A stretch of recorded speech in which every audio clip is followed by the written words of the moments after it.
Don't worry, Double, Marcille's got this. I think he's gonna die too fast. No, don't worry, she's got this.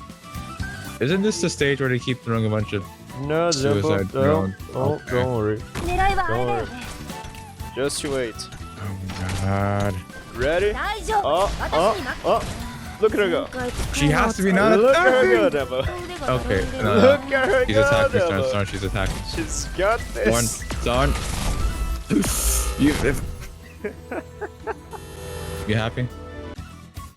Marcille is the newest AoE caster we'll get with the Dungeon Meshi collab. Being an AoE caster usually means your kit focuses on everything except AoE damage, but surprisingly Marcille's kit actually leans more towards it. While her S2 and S3 do that, while S1 is the odd one out here. A really strong feature of her kit is that all skills are instantly charged on deploy, but that's not because she has a lot of initial SP, it's quite the opposite actually. Talent 1 makes Marcille have no SP at all, so all of her skills use mana instead. Mana is a new mechanic exclusive to Marcille that replaces SP, and it can't be recovered naturally while she's deployed, so it will be replenished by 1 point every second when she's off the field, which is indicated by the glowing aura around her icon on the operator bar. But if you want to replenish it while she's on field, then you have two options, the first of them being the Faint Welfare, Senshi. His S2, among other things, also restores 10 mana to all operators around him. That is certainly a way to go about this, but the problem is that he's really inefficient at restoring mana, and that's because the skill has a 30-second cycle and only restores 10 mana by the end of it.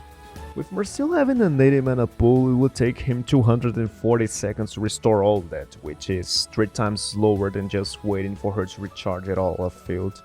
That then brings us to the second option, which is to just use normal SP batteries. Yeah, for some reason you can still feed her normal SP and it works fine, even though they went as far as to make an operator that exclusively restores mana, which kinda makes sense the restriction to only restore mana pointless, but it also gives Marcille more options. And you can always just use him together with other SP batteries anyway. The best batteries are the usual suspects when it comes to that. The most accessible one being Tolop, but you can also use stuff like Stainless S2 and the already mentioned Senshi. The benefits of the mana system is that she doesn't have to recharge SP, ever. All her skills can be deactivated and use a set amount of mana every activation. So as you can see, as long as you have some mana left, Marcille has zero downtime. The downsides though are quite self-evident. If you run out of mana, Marcille becomes a paperweight that can only basic attack. And even if you can use SP batteries to keep her going for longer, you will need to bring multiple of them to compensate the expensive skill. That isn't a big issue for both S1 and S2 though, because they're cheap. In fact, you can even make them work without any batteries at all if you want to.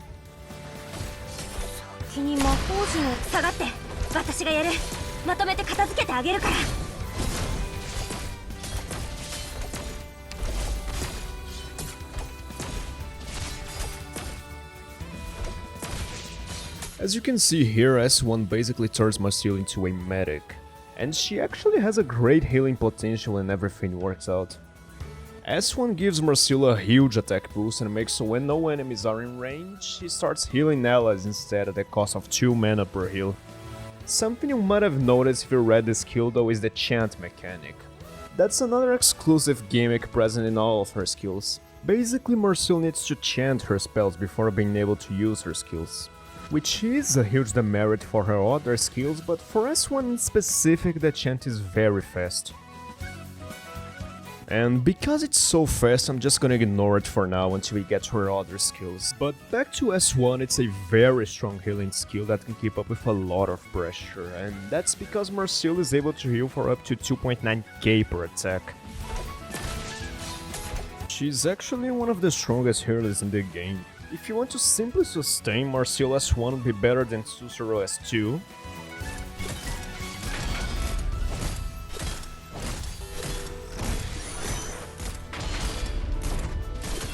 And will last for longer than AIS3 while also being stronger than her.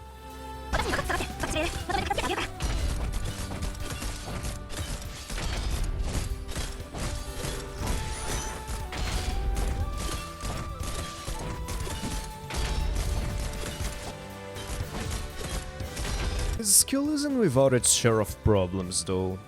The first being what you'll see right now.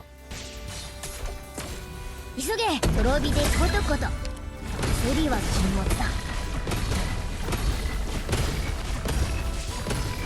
The biggest problem is that Marcille will prioritize attacking over healing allies. And it doesn't matter if she's healing or attacking, if S1 is on, Marcille will use mana. So if any enemy enters her range, she'll start wasting mana to attack them.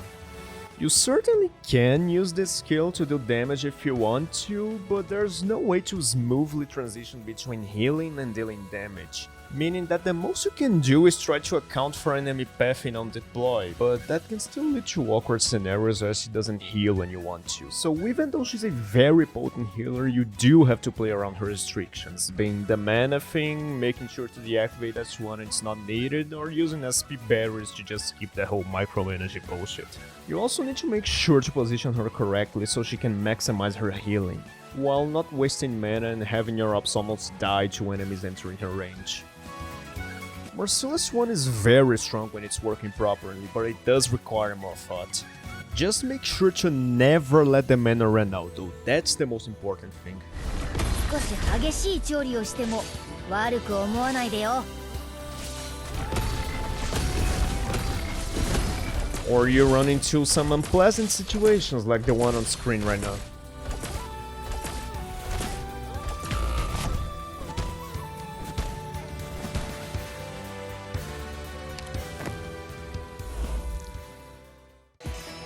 Okay, Dumbo, are you ready? You have to wait for her to charge mana for a while.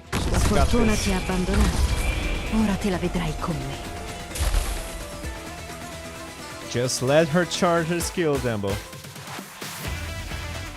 Okay. Hey, oh, wait. She's not ready. She's not ready. She needs to chant, Dumbo. Don't worry, she's almost done. Wait, she was chanting all the stages. Don't worry, Dumbo, she's almost done chanting. And so we get to S2, what most people would say is Marcille's best skill.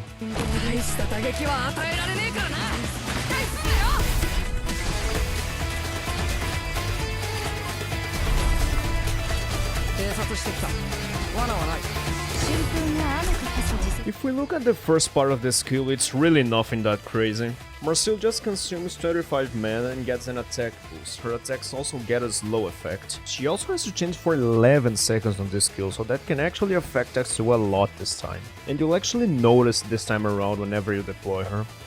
This is not as bad as it can get though, that I can guarantee you. But anyway, when Marcille is done chanting, she gets the attack buff and the slow on attack, which aren't particularly strong even if they are unlimited in duration, but that's where the skill starts to get good.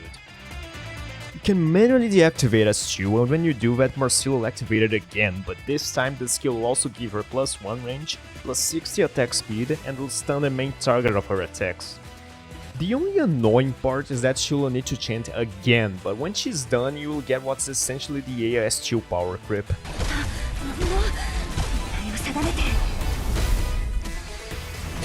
You might also have noticed by now that I'm bringing all the new collab ops and not deploying any one of them. That's because they're simply here so I can demonstrate Marcille's talent too. You see, S2 already gives quite a lot of attack speed on the second activation, but with talent 2, all of the operators from Laios' party get +25 attack speed and +25% defense. The only catch is that you need to have all of them in the party for it to trigger. The good thing though is that you don't need to have all of them deployed at the same time, so you can even just have some of them be under level like I do here. I don't really recommend doing that though, because you'd just be wasting 3 slots. This talent is clearly meant to give you something for you using all 4 of them together. It's a lore talent more than anything. It also gives her +25 initial mana though, which is great. But back to S2, it is the AS2 power creep. Technically A is still better against enemy with 40+ res, but not really, since when you start throwing more enemies, Marcille just wins. All of the claw enemies here have 50 res, but Marcille still wins because of her uptime. And things get even worse for Aya when more enemies start pouring in. That's the real reason Marcille is just superior in most cases, her uptime. I said on the S1 section that S2 isn't affected much by the mana thing, but it's more accurate to say it just ignores the mana downsides completely. So you get all the benefits from it, like no downtime, immediate activation, etc., with none of the downsides. And it works amazingly for lane holding, no matter the size of the wave.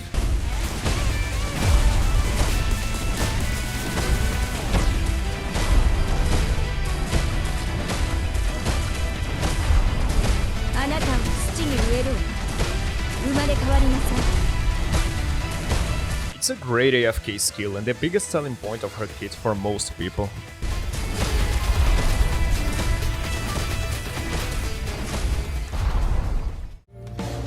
Don't worry, Jumbo, she's got this.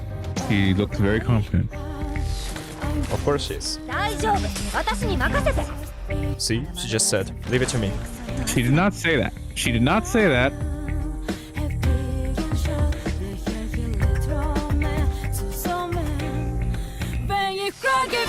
He's okay.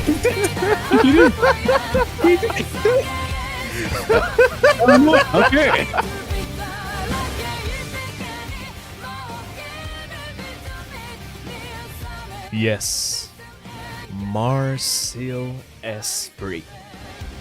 It's not very great, to say the least. You can probably imagine one of the reasons as you watch her right now. Simply put, she chants a lot.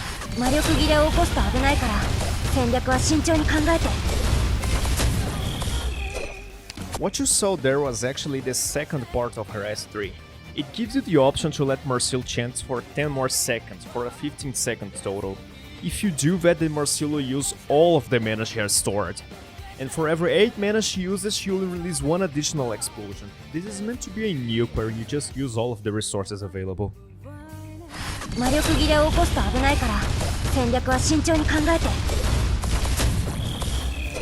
The explosion deals 390% of her attack as arts damage and also stun enemies. And it legit is a lot of damage when you release everything at once. But if the enemies have higher res like elites usually do, she does start to fall off.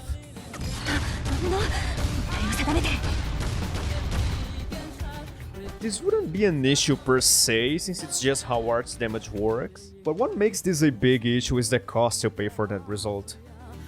Like I said before, when Marcille has no mana, she's just a paperweight, and you're better off just retreating her so she can restore all of her mana. So for S3 to require you to empty all of her mana reserves, it better kill everything. You can use SP batteries to avoid having to retreat her, but because the skill can use so much mana, it requires more SP to be maintained. For S1 you could just use one battery and it was fine since the skill is so cheap. But if you want to keep using S3 at maximum output, it requires a lot more. This skill does have a cheaper version of the explosions though, which also has some problems as well.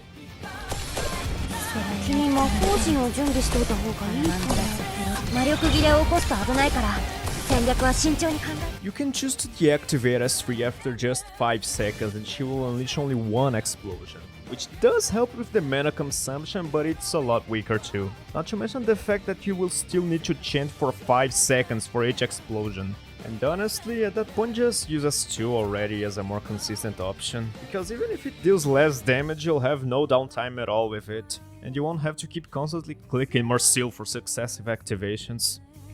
Overall, this isn't a great skill in my opinion, because the drawbacks are too big. The best case scenario for it is what I showed at the start of this section, and that is high threat elites that don't have a lot of res and that aren't stun immune, which is not exactly very common. So in most cases against elites, her S3 will fall short compared to other ops, which is made worse by the fact that they don't have to deal with mana the same way Marcille does. Overall, S3 just has too many drawbacks and doesn't do enough to justify using it. As an operator, Marcille is filled with a bunch of those limitations. Her kit's almost like a Rube Goldberg machine, where you have to press her skill, then she has to chant, then you need to deactivate skill to start chanting again, which finally lets Marcille activate her skill for real this time. All of those things made her a lot less appealing for a bunch of people, myself included. But I can't deny that her kit is very flavorful. Marcille is a girl failure, so it really fits that her kit is as weird as it is. Sure, they could have made her stronger and have these just be small quirks, but I can respect them going all in on the girl failure aspect of her. And I can't think of anything that screams growth failure more than having your stun range being bigger than your damage range, so enemies get stuck before they can get close enough to take damage. She really is a perfect failure and one of the most unique operators in the game. 考えない魔力切れを起こすと危ないから戦略は慎重に考えて But that's just my opinion, so make sure to comment what you think. If you want to know how I rank her compared to other future ops too, then you can check this video here. Make sure to leave a like and subscribe before you do that though. That's it then. Bye.